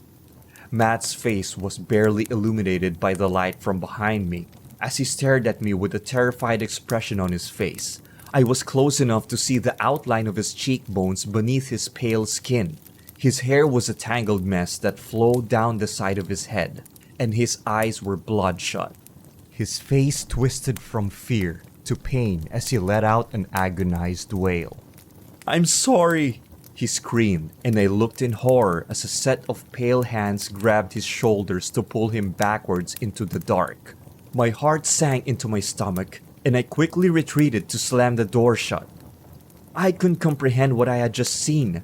I thought to myself that it was probably my eyes playing tricks on me. I snapped out of my thoughts when I heard Matt whispering inside his room. "I'm sorry. I won't do it again. I'm sorry. I'm sorry. I'm sorry." As much as I hated my brother, something inside of me was telling me to help him. Matt continued to whisper, and each apology was grating in my ears. Something felt horribly wrong, so I took a deep breath and opened the door. I remembered where the light switch was, and I reached out and flipped it. The light went on and immediately started to flicker. Within the strobing light, I could see Matt curled into a ball on the floor with something hovering over him. It was a woman, or rather, something shaped like a woman. It was so skinny that I could make out each bone underneath its light gray skin. It was completely nude, and I saw that its stomach was ripped open to reveal its exposed insides. The woman looked up and stared at me with large white eyes. It had a smile that showed its sharp teeth. It opened its mouth, and a large forked tongue writhed out of its maw. Mine! Mine! A high-pitched, distorted voice croaked out of its throat. Its small hands grabbed Matt and lifted him to his feet. I began to shake in fear as it took its tongue and licked up and down his neck. "Mine! Mine!" It wailed again. "Get out of here! Get out of here!" Matt screamed, breaking me out of my stupor. I looked at him and I was reminded of the brother I once loved, that somewhere deep inside I still loved. The lights continued to flicker around us and I could hear something thud onto the floor. The woman's intestines were slithering on the ground, slowly wrapping itself around Matt's leg and crawling up his body. She took her arms and pulled him into an embrace. She didn't care about me. All she wanted was my brother. I didn't know what to do. I rushed forward without a thought in my mind and I clutched her rotten intestines and pulled at it to set Matt free. His body began to lift up and in an instant came slamming onto the floor. The intestines retracted back into the woman's body as she quickly stepped to me. I tried to take a step back, but her hand grabbed a fistful of hair on the back of my head. She pulled my face to hers and I finally realized that this thing, this monster, was Samantha. She opened her mouth and I was hit with a decaying stench as she shouted, "Mine!" She opened her mouth wider and wider. Her sharp teeth seemed to go on endlessly as she opened her mouth around my head.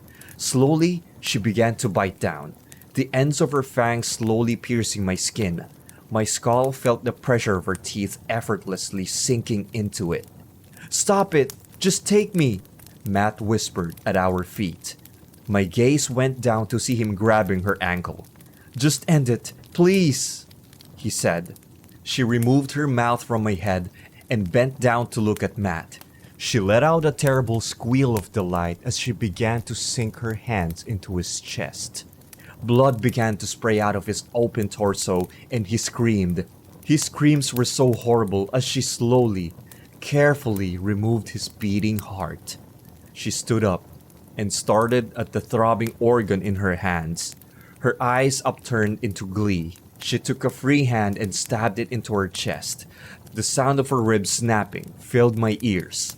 I watched as it took Matt's heart and forcefully thrust it into the open hole in her chest. Samantha began to let out a discordant moan. As the hole in her chest closed, her abdomen began to seal with the new flesh, and her gray skin began to regain color. Her body twisted and morphed back into the visage of the Samantha I had seen when she was alive. She looked at me and back down at Matt. She smiled. Even though the face was different, I recognized the monster I saw before. "All mine," she said in a cutesy voice, and as I blinked, she was gone. Samantha was gone and the mess of blood that filled the room had disappeared. The light stopped flickering and it was only me and Matt's corpse in the room. I fell to my knees beside my dead brother and I just cried. That was when I noticed a stack of papers underneath my brother's bed and I pulled them out.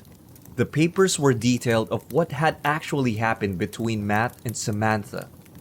The whole story was twisted, and it revealed that Matt wasn't the obsessive one. It was Samantha.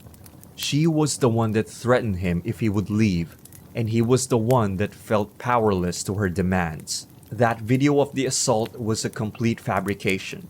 She forced him to do those things to her while she threatened to hurt the people around him. Her stab wounds were self-inflicted after he finally told her that he was leaving her. Matt felt trapped by her, in life and in her death. My brother kept the truth to himself despite all of the hate because he truly loved her, her real self. The true monster would have shattered her family. So, my brother took the blame. Samantha took everything from my brother, and even after she died, she continued to take from him. I regretted everything. Just like everyone else around him, I jumped to conclusions. I wish I would have taken the time to reach out to him, but now he's gone. I'm left with an empty inside of me that's created from the things I'll never get to say to him again. My brother took the blame for everything, and he did it out of love.